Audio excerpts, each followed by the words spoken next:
नमस्कार महाराज जी, ऐसे नमस्कार बोलते हैं। हाथ जोड़ के राम राम जी बोला जाता है, ये तो जो भी नमस्ते बोला जाता है। वो लड़का ने उसको नमस्कार, चलो साधु पुरुष होते हैं तो महाराज जी आप मेरे को साधु पुरुष के दर्शन करने हैं, कोई बड़े ऊंचे संत महात्मा हो तो मेरे को बताइए। अब वो साधु बोले कि इधर जंगल है अपना गंगा के पार में, उसमें चला जा, वहां पर एक साधु रहते हैं, बहुत प्रसिद्ध है, बड़े ऊंचे ऊंचे लोग।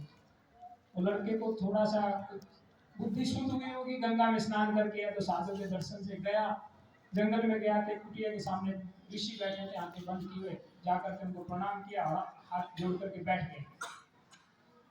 गया। जैसे थोड़ी देर बाद ऋषि ने आंखें खोली तो सामने बैठा है, पूछा कौन भाई?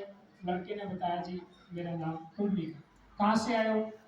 जी मैं पंढरपुर महाराष्ट्र से। क्या लेने आए? जी हाँ गंगा में स्नान करने आए, तीर्थ स्नान के लिए आए। अच्छा, अब जो महापुरुष लोग हैं वो तो जान जाते हैं हृदय की बात।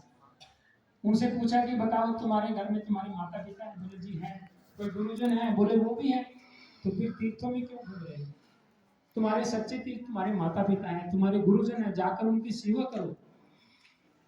और यदि उनकी सेवा नहीं करोगे तो जीवन भर घूमते रहना, फिर भी कुछ हाथ में आने वाला नहीं। संत ने उनको समझाया, समझ में आया। इतना तो उसको समझ में आया कि वो बस घर की तरफ दौड़ा, जाकर के माता पिता की सेवा में लग गए। माता पिता की ऐसी सेवा की विद्यार्थी उसने कि पिताजी खड़े हैं, उससे पहले पानी रख दे नहाने के लिए, माताजी रसोई में जाए, कभी कभी तो बर्तन भी साफ कर दे, कभी घर का झाड़ू भी लगा दे, एकदम से काम में लग गए सेवा में। माता पिता बहुत प्रसन्न हो गए, रात को सोने लगे, उनके पैर दबा दे, जो भी काम उससे बन पड़े, जितना भी बन पड़े करता रहता था। एक रात की बात है, रात के लगभग 11:30 बजे थे, वो लड़का अपने पिताजी के पैर दबा रहा था। इतने में बाहर से किसी ने दरवाजा खटखटाया। लड़के ने धीरे से पूछा जी कौन? बाहर से आवाज आई नारायण। बोले नारायण? बोले भगवान तुम्हारे को दर्शन देंगे। पुंडलिक तो हैरान रह गया, नारायण मेरे को दर्शन? मैंने तो भगवान को याद किया भी नहीं, मेरे को दर्शन देने आए। बोले कोई बात नहीं प्रभु, मैं अभी पिताजी के पैर दबा रहा हूँ, अभी नींद आई मेरे को, तो थोड़ी देर में बाहर आता हूँ। कुंडली के कीट अपने दरवाजे के नीचे से बाहर सरकाते हैं कि प्रभु इसके ऊपर विराजी।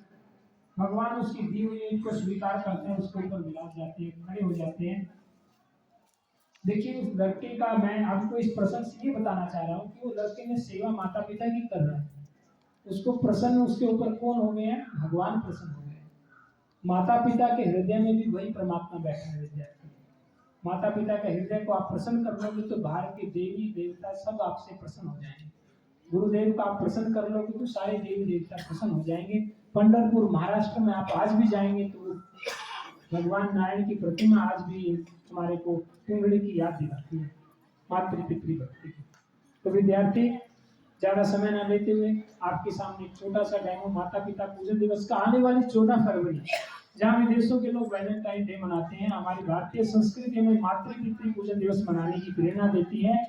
उसी का संदेश आज हम आपके पास लेकर आ रहे हैं कि आने वाली 14 फरवरी को वसंत पंचमी भी है और मातृ पितृ पूजन दिवस मनाया जाता है अपने देश के अंदर। तो आप भी अपने घर पर या तो जहाँ पर आपको समय मिले तो माता पिता का उस दिन विशेष रूप से आदर सत्कार करें। देखिए माता पिता और गुरुजन है, उनको जागृत की देव कहा गया है। मंदिर में आप जाते हैं तो आपको पत्थर की मूर्ति दिखाई देगी या तो लकड़ी की, उसमें भावना करनी पड़ती है, लेकिन हमारे जो माता पिता और हमारे जो गुरुजन है वो जागृत के देव है। उनके ऊपर यदि भाव करके यदि आप उनका आदर पूजन करें तो उनके हृदय का भगवान जो है आपको आशीर्वाद देता है, वो आपका उनका दिया हुआ आशीर्वाद से आप बड़े ऊंचे पद पर पहुंच जाते हैं। तो आज इस कार्यक्रम की पूर्णाहुति से पहले हम छोटा सा एक डेमो रख रहे हैं आपके सामने मातृ पितृ पूजन दिवस का, कि माता पिता का आदर करें। आज आप घर पे जाइएगा, मोबाइल चलाने को मिले तो सबसे पहले सर्च कीजिए मातृ पितृ पूजन दिवस, गूगल पे एक्सेस करेंगे आप, या तो पेरेंट्स वर्शिप डे लिखेंगे तो आपके सामने ढेरों लाखों वीडियो आ जाएंगे आपके सामने, देश विदेश के बच्चों की, स्कूलों की और अन्य संस्थाओं